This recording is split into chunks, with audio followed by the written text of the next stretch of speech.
Hello there, people of the internet. I am wholeheartedly and completely fascinated by the 223 5.56. It's just such an interesting concept that it's this little tiny bullet moving super fast, and it's designed to dump all of its energy on target upon tumbling and fragmenting upon its target. So there are some limitations with the cartridge. There's definitely some downsides with the cartridge. But I think as far as a general purpose rifle, most people with what they're doing would be able to get away with the capabilities that the 5.56 has to offer. That being said, there's definitely things that you have to pay attention to whenever it comes to the 5.56 cartridge. And unfortunately, those things kind of boil down to the fact that there's so many different factors and so many different brands making so many different things out there. Like, you could have the right combination for a really good setup, or you could have the wrong combination and just completely screw yourself over. So I'm going to go ahead and talk about some of the good things and some of the bad things about 5.56. We're going to go ahead and cover 16 and 20-inch barrels, because those are by a huge margin what most people are shooting 223 and 5.56 from. There's of course shorter barrels, there's of course longer barrels, but I think that we can agree that the 16 and the 20-inch are what people's go-to barrel length is whenever it comes to shooting 223 5.56. We're also just gonna be talking about the 55 grain full metal jacket. I feel like that's what most people use. If you're not using that, you're using the 62 grain green tips. And there's a lot of people out there who will preach about, say, using 77 grain bullets, and very few people are actually using those, and even fewer are managing to stockpile them. Most of us are using 55 and 62 grain. Like, that's just what it boils down to. That's what is mostly available. That's what's cheapest. That's what people are going for. So our discussion is going to be focused around 55 grain bullets. 62 grain, they are ballistically different, but not really all that much.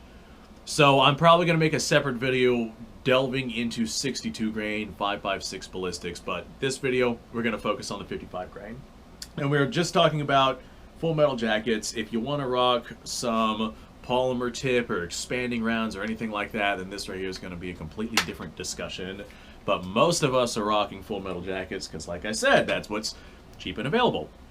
So the 5.56 really depends on the brand that you're getting and the barrel length that you're shooting it from, and whether or not you're getting 5.56 or 223, because although the cartridges are extraordinarily similar and you can shoot 223 in a 5.56, and in many cases you can shoot 5.56 in a 223, there's some caveats to that. But in most instances, they're relatively interchangeable. But as far as the performance of the cartridge, they are dramatically different, especially if we're talking about barrel length. So the 5.56 was originally designed around a 20-inch barrel, like what I got right here on my M16 build. The United States government adopted a 14.5-inch barrel, and that's kind of what they're using. Us as civilians, we have laws that we have to abide by, so most people are rocking a 16-inch AR, like what I've got right here, 4 inches less. Does that make that much of a difference? Well, yes and no. It depends on how far you're shooting, what you're shooting at, and the ammunition that you're using. As a matter of fact, I got myself a helpful little chart right here on my whiteboard of knowledge. So if we have a 20-inch barrel, and we fire proper military spec M193 ammunition, which very little M193 out there on the market actually meets this specification. As a matter of fact, I've only found two, PPU 5.56 and Winchester Lake City 5.56. Those are the only two that I've seen that actually reach this specification. That's 3,250 feet per second. All the other M193 brands out there that I've seen, they only go about 3,100 and some change, and we'll touch on that here in a second. But if we have full power 5.56 level M193 moving at 3,250 feet per second from that 20-inch barrel, then we have some significant distance capabilities in comparison to what we're going to be talking about next. So the 5.56, it gets its effectiveness from tumbling and fragmenting upon impact with a target.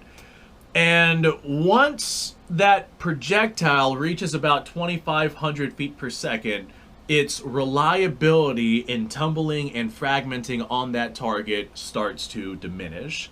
Once it reaches about 2,000 feet per second, it's basically guaranteed that it's not going to tumble and fragment onto its target. Even if it does tumble, the likelihood of getting fragmentation is just not that high, simply because the velocities are not met that are necessary to be able to tear that bullet apart. So once we reach that 2,000 feet per second mark, we can basically guarantee that the effectiveness on target is not going to be that great. With there's ways to make it more reliable for tumbling once you reach that point, and that's one of the things that twist rate comes in at. 5.56, whenever it's going at a really good velocity, it'll fragment and tumble upon impact, but once it reaches that 2,000 foot per second threshold, to the point where it can no longer reliably tumble upon impact, if you have a slower twist rate, then that round is going to tumble more reliably simply because it's less stable whenever it smacks into its target. There's certain kinds of ammunition out there called tumble upon impact ammunition, and the 5.56 essentially revolves around that particular idea. I know some people are going to bring up that there are tests done of people shooting things with a 1 in 7 and a 1 in 12, specifically, I think it was ARFCOM News. They shot some gel blocks with 1 in 7 and 1 in 12, and it looked identical.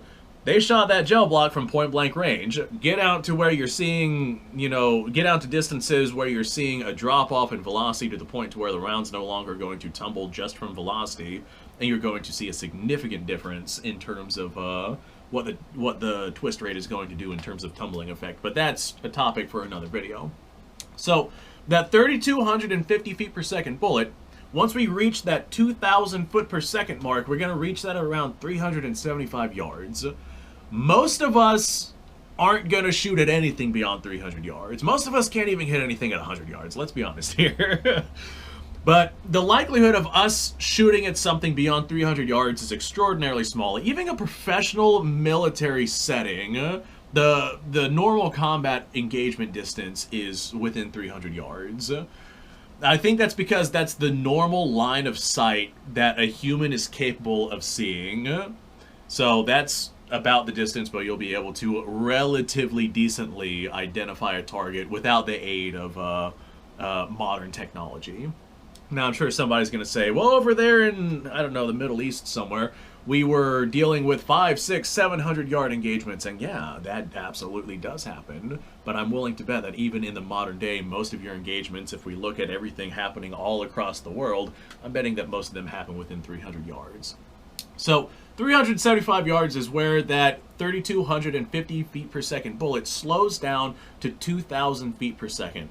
So at that point, we're not going to get reliable tumbling and fragmentation. We can increase the reliability of tumbling based off of twist rate. Like I said before, a less stable bullet is more likely to tumble whenever it smacks into a gel target.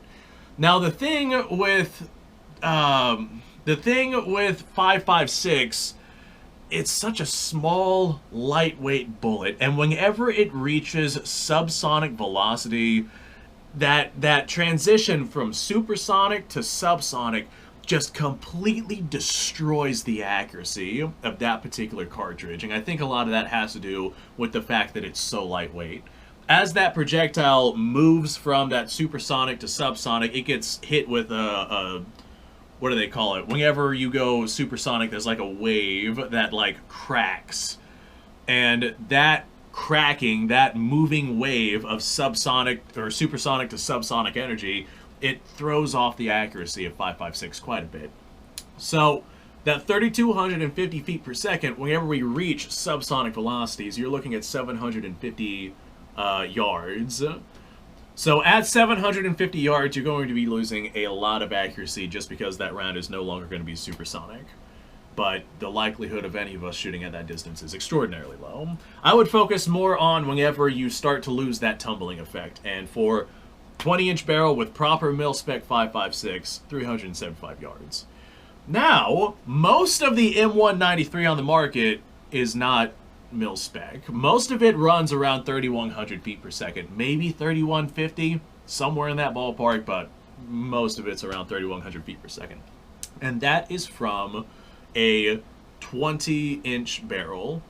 Now, if you run real, proper M193 through a 16-inch barrel, you'll probably get around that 3,100 feet per second from that 16-inch barrel. But like I said, most of the M193 on the market is not going to reach that point. So 3,100 feet per second with that 55 grain bullet, you reach that 2,000 foot per second mark at 325 yards. So that is 50 yards shorter that you're going to have for an engagement distance. Really not all that much. It's still beyond that 300 yard mark, but as we decrease more and more, we start to lose more and more capabilities. We reach subsonic distances at 650 yards, so accuracy is going to be just completely decimated past that point. So as we decrease in velocity, let's say we go to 223 ammunition. We were rocking 5.56, but I know a lot of people out there, they just rock 223. From a 20-inch barrel, a 223 is going to be moving about 3,000 feet per second. From a 16-inch barrel, you're probably more looking at 2,900 feet per second. We'll touch on that here in a second. So that 3,000 foot per second projectile, it reaches 2,000 feet per second within 300 yards. So just going from proper mil-spec 5.56 to 223, we've already lost 75 yards of tumbling effect. And it reaches subsonic speeds at 600 yards. Now, of course, every projectile is going to have, like, deviations between each individual thing. Like, some of this proper mil-spec 5.56, some projectiles reach 3,300 feet per second, and some will dip down to, like, 3,225, somewhere around there. So these are just average velocities. You might have one in your batch that goes a little bit farther than the other and operates a little bit better. So there's just deviations with different projectiles, different lots of the same brand of ammunition, just certain things to look at. But just moving from proper mil-spec 5.56 to just regular old 223, still in that 20-inch barrel, moving 3,000 feet per second, we lose about 75 yards of reliable tumbling and about 150 yards of supersonic travel before the round turns subsonic, and we lose a lot of accuracy. Now, if we take that same 223 round and send it through a 16-inch barrel, we're looking more at 2,900 feet per second. And this is where things start to really bump off. 2,900 feet per second, we reach that 2,000 foot per second mark at about 250 yards. So that's 175 yards less. That's like almost a third, or a little over a third, of distance lost just because we're using a 16-inch barrel with 223 ammunition, which is definitely not the greatest of options if you want to get the most effect out of your round. So 250 yards with that 16-inch barrel with 223 ammo, still well within the distances of what I think most of us would ever need to engage anything at. But a lot of people like having that extra capability out at these longer distances.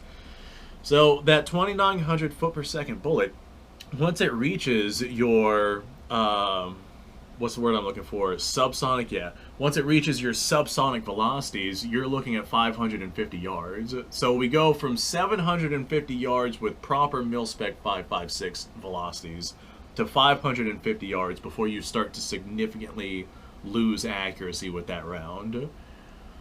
So that's a pretty gosh darn big difference. That's a lot. That's a lot of a lot. So your barrel length, the barrel length doesn't matter as much as people seem to think.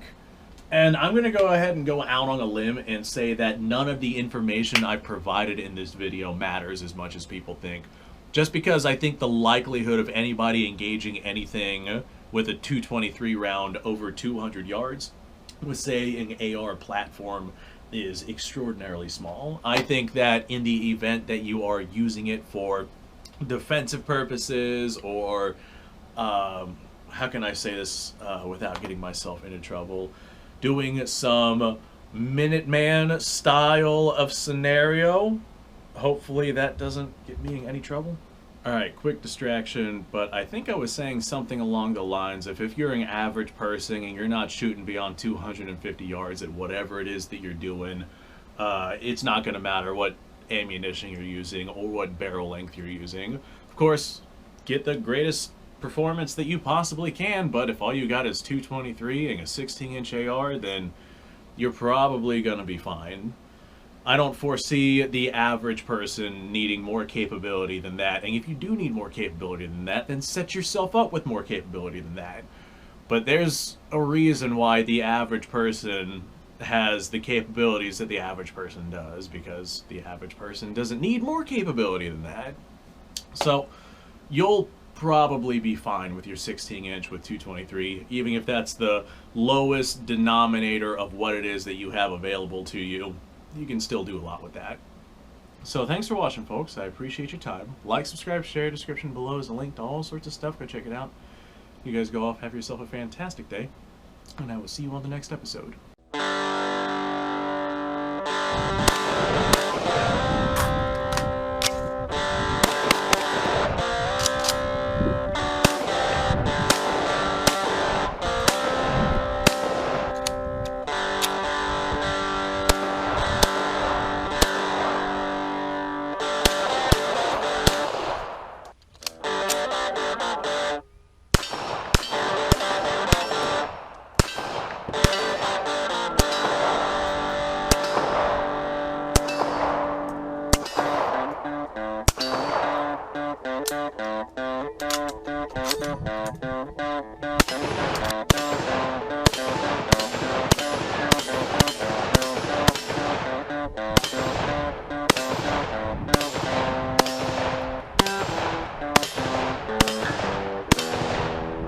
Been a little while since I've done this.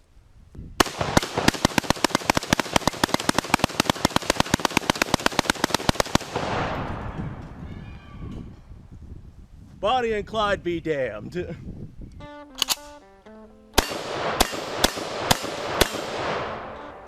Poor man's Garrett.